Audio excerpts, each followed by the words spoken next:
համակարգն արդեն գործում։ Ալիք Մեդիան Թբիլիսի ուղղություններում հարցում է անցկացրել, պարզելու համար, թե ինչ կարծիքի են բնակիչները այս մասին։ Ինձ համար անընդունելի է այն ամենը, ինչը անում է Բիձինա Իվանիշվիլին։ Բարեփոխանին այն եմ բացասաբար ոչ մի լավ բան չեմ տեսնում այստեղ։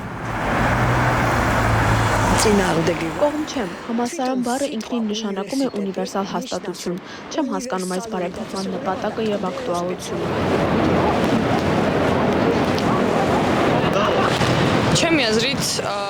Իմ կարծիքով կառավարության կողմից ընդհանրապես տրամաբանական որոշում չէ, քանի որ շատ ուսանողների համար անհարմար է ապրել մեկ քաղաքում և նախընտրած ֆակուլտետում սովորելու համար հազարավոր կիլոմետրեր անցնել։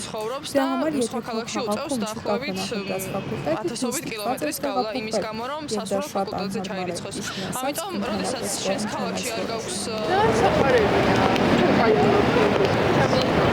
չեմ այս որոշումը։ Իմ կարծիքով չպետք է փոխվի, պետք է մնա այնպես, ինչպես կար։ Թբիլիսին բավականին մեծ է, ունի շատ շրջանավարտներ և ուսանողներ։ Ճիշտ է, շատերը այստեղ գալիս են ուրիշ տեղերից, բայց կարծում եմ, որ ուսանողների համար շատ դժվար կլինի Թբիլիսից տեղափոխվել այլ քաղաք։ Սա իհարկե ազդում է նաև ֆինանսապես և կրթության որակի վրա, ինչպես նաև ընտանիքներից հեռու են։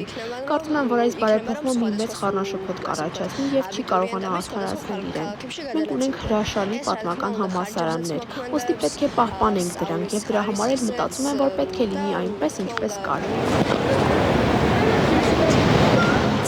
Հետընթացի տանող որոշում է այս բարեփոխումը, ինչ ասեմ, երկրին տանում է դեպի հետ։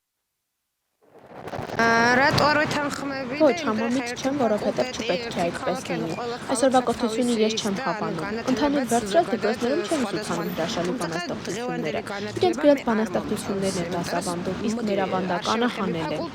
Համոզիչ չեմ, որովհետև չեմ ուզում, որ իմ երեխան նույնիսկ այսպիսի դպրոցից ստանա կրթություն։